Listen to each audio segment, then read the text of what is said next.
চীন কেন নিজস্ব যুদ্ধবিমান তৈরির পথে গেল? এই প্রশ্নের উত্তর খুঁজতে হলে ফিরে তাকাতে হবে 1980-র দশকে। সে সময় চীনে অপুষ্টি দরিদ্র ছিল ব্যাপক। তারপরও তারা যুক্তরাষ্ট্র, রাশিয়া বা ফ্রান্সের মতো দেশ থেকে সরাসরি যুদ্ধবিমান না কিনে নিজেরাই আধুনিক বিমান তৈরিতে বিনিয়োগ শুরু করে।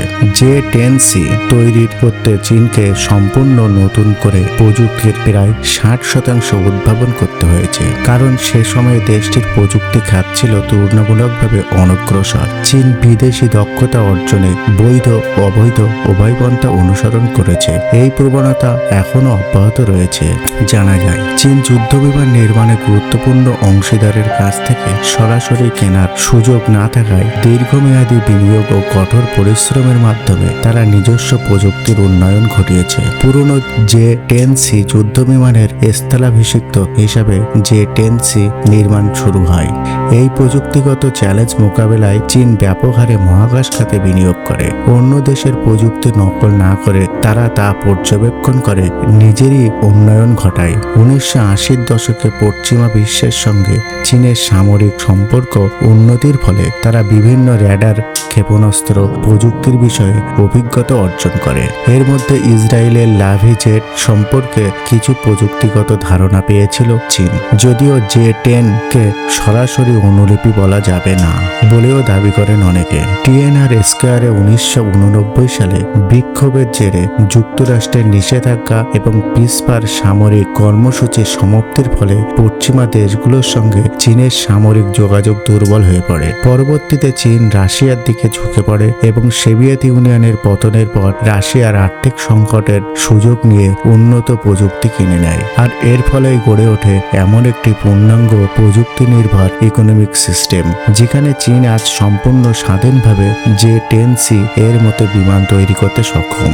এই নয় যে J-10 এর প্রযুক্তি কতটা নিজস্ব, বরং প্রতি 100% চীনের তৈরি বলেই বিবেচিত হওয়া উচিত। চীনের দীর্ঘমেয়াদী কৌশল প্রযুক্তিতে স্বনির্ভরতা অর্জনের প্রবণতা এবং কঠোর পরিশ্রমের মাধ্যমে J-10C এখন বিশ্বের অন্যতম আলোচিত যুদ্ধবিমানে পরিণত হয়েছে।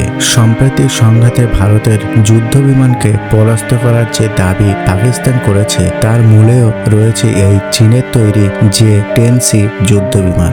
চীনা এই যুদ্ধবিমানের সফলতার পেছনে কি এমন রহস্য রয়েছে তা বিশ্লেষণ করলে বোঝা যায়। চীনের প্রেসিডেন্ট জিয়াং জেমিন 1994 সালে একটি যুদ্ধবিমান কারখানা পরিদর্শনের সময় বলেন, চীন এমন এক যুদ্ধবিমান তৈরি করছে যা পারমাণবিক বোমার চেয়েও কার্যকর হতে পারে। দীর্ঘ প্রায় 2.5 দশকের প্রচেষ্টায় 2000-এর দশকের মাঝামাঝি চালু হয় চীনের নিজস্ব যুদ্ধবিমান J-10C।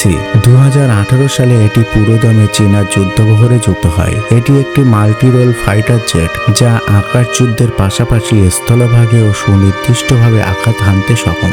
7 মে ভোরে ভারত পাকিস্তানের মধ্যে সংঘটিত একটি আকাশ যুদ্ধে এই যুদ্ধবিমান প্রথমবারের মতো সরাসরি যুদ্ধে অংশ নেয়। দ্বিতীয় বিশ্বযুদ্ধের পর যেটিকে অন্যতম বৃহৎ আকাশ যুদ্ধ হিসাবেও অনেকেই বিবেচিত করেছেন। চীনের ঘনিষ্ঠ মিত্র পাকিস্তান চীনের বাইরে একমাত্র দেশ যারা J-10C যুদ্ধবিমান ব্যবহার করেছে। J-10C এর তৃতীয় এবং সর্বশেষ সংস্করণ চীন পাকিস্তানকে দিয়েছিল। পাকিস্তান এর বিমান বাহিনী দাবি করেছে তারা ওই যুদ্ধে 5টি যুদ্ধবিমান ভূপতিত করেছে ভারতের। এর মধ্যে রয়েছে 3টি উন্নত মানের ফরাসি যুদ্ধবিমান রাফাল। ভারতীয় বিমান বাহিনী অবশ্য এ দাবিকে এখনো অস্বীকার করেনি, তবে মার্কিন এবং ফরাসি কর্মকর্তারা অন্তত একটি রাফাল ভূপতিত হওয়ার বিষয়টি নিশ্চিত করেছে। রাফাল হচ্ছে পশ্চিমা বিশ্বের সর্বাধুনিক 4.5 জেনারেশনের মাল্টিরোল ফাইটার বিমানগুলোর মধ্যে একটি, যা 2020 থেকে 2022 সালের মধ্যে ভারতের আকাশবহরে যুক্ত হয়েছে। এটি বর্তমানে ভারতীয় বিমান বাহিনীর সবচেয়ে শক্তিশালী যুদ্ধবিমান হিসেবে বিবেচিত।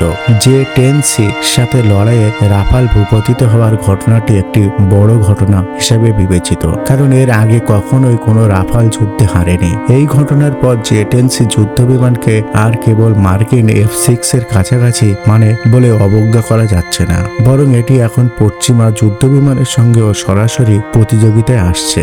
সামরিক প্রযুক্তিবিদরা মনে করেন J-10C বনাম রাফালের তুলনা এখনও কিছুটা সরলীকরণ হয়ে যায়, কারণ J-10Cর কর্মদক্ষতা সম্পর্কে এখনও বিস্তারিত তথ্য পাওয়া যায়নি। বিশেষজ্ঞরা বলেন ভারত হয়তো রাফালের সক্ষমতা অতি মূল্যায়ন করেছে, কিংবা চীনা যুদ্ধবিমানের সক্ষমতা অবমূল্যায়ন করেছে।